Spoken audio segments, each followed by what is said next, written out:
I'm usually smoking. Smoke, smoke, smoke. It's usually where I buy my cigarettes. Buy cigarettes, buy cigarettes, buy cigarettes. Whenever I drink coffee, I usually smoke. Smoke, smoke, smoke, smoke. That's enough! Ah! Ah! Are these scenarios familiar to you when you quit smoking? Do you get triggered by places or things and you start that downward spiral into constant thoughts about cigarettes? At the end, I will tell you the number one thing you can do to beat the constant thoughts about cigarettes. Does constant thoughts cause you to fail at quitting smoking? If it does, you're in good company.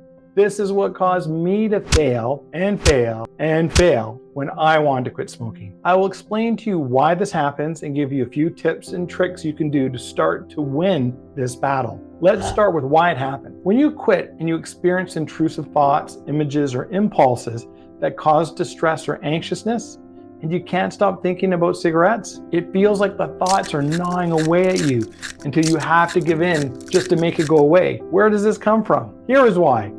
If it's unrelenting for you, it's likely because you have a mild form of OCD. Basically, you are smoking to ease your distress. This means when you quit, you have to manage your OCD symptoms. I will now give you 2 of the 20 ways that we use at the Secret to Quitting Smoking for Life program. We break them down into the mental game and the physical game. Let's start with the physical game. Tip number 1, change something meaningful about what is triggering the constant thoughts about cigarettes. Do you always smoke when you drink coffee?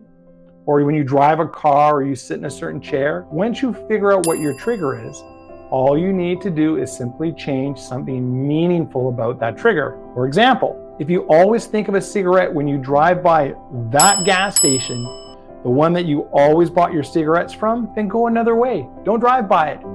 If you always smoke when you have a coffee, then change something about your coffee. Cut back on the amount of cream or sugar in your coffee. If you're getting constant thoughts about cigarettes and you can isolate the trigger, then you can simply change something about that trigger. The catch is, it must be a meaningful change. Tip number 2 is all about beating the mental game of OCD and triggers. This is counterintuitive, so listen carefully. Agree with your constant thoughts. Never analyze them. Never question them or argue with them. The questions they raise are not real questions, and there are no real answers to them. Try not to get too detailed when agreeing. Simply say the thoughts are true and real. They are authentic and natural. You see, the truth about OCD and triggers is they are not rational. If you try and rationalize them, you are essentially pitting yourself against them. It doesn't make sense to fight them. Don't resist the constant thoughts.